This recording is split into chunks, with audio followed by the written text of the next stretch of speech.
बिस्मिल्लाहिर्रहमानिर्रहीम। आज हम बताएंगे आपको बहुत ही आसान और बहुत ही इजी तरीका। सिर्फ एक चीज़ लगाएंगे पायों को और पाए बिल्कुल साफ़ हो जाएंगे। ये देखें, पायों को धोना नहीं, पहले वॉश नहीं करना, पानी बिल्कुल भी नहीं लगाना। इसी तरह पायों के ऊपर आप लगा देंगे गंदम का आटा।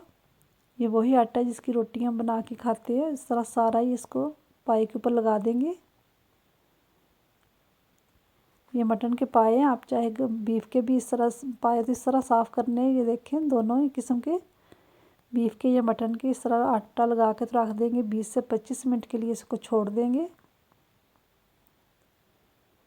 25 मिनट हो गए हैं। ये देखें, आप इस तरह पकड़ेंगे और इस तरह साफ़ कर लेंगे इसको अच्छे से।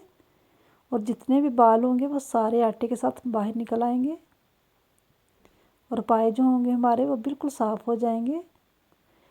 आपको पायों को जलाने की भी ज़रूरत नहीं पड़ेगी। ये देखें, बिल्कुल इतना आसान और इजी तरीका मैं आपको बता रही हूँ कि ये देखें सारे बाल जो हैं वो आटे के साथ बाहर आ गए हैं और ये पाए हमारे बिल्कुल साफ़ है। ऐसे ही हम साफ़ करके तो रखते जाएंगे। और दूसरा, आटे का ये फ़ायदा है कि इसके अंदर बिल्कुल भी स्मेल नहीं आएगी।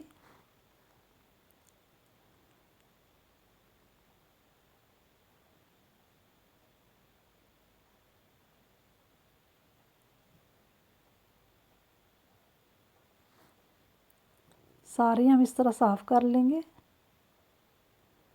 फिर अच्छी तरह पानी के साथ इसको धोएंगे। ये देखें, कितने बड़े बाल थे वो भी बाहर आ गए हैं। ये पानी के साथ हमने धोया तो बिल्कुल साफ़ है, कोई बाल इसके ऊपर अब नज़र नहीं आ रहा। सारे हम इस तरह साफ़ कर लेंगे पानी के साथ और एक दफ़ा इसको बॉयल कर लेंगे पानी के अंदर डाल के।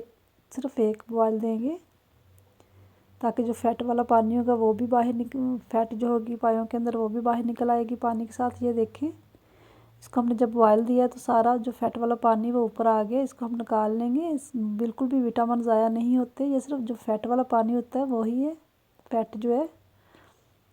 अब इसको छान लेंगे तो तैयार हैं ये पकाने के लिए पाए। बहुत ही आसान है, ये तरीका ज़रूर करें और मुझे अपनी दुआओं में याद रखें। अगर आप मेरे चैनल पर नए हैं तो प्लीज़ सब्सक्राइब कर दें और बेल आइकन को ज़रूर दबाएं। खुदा हाफिज़।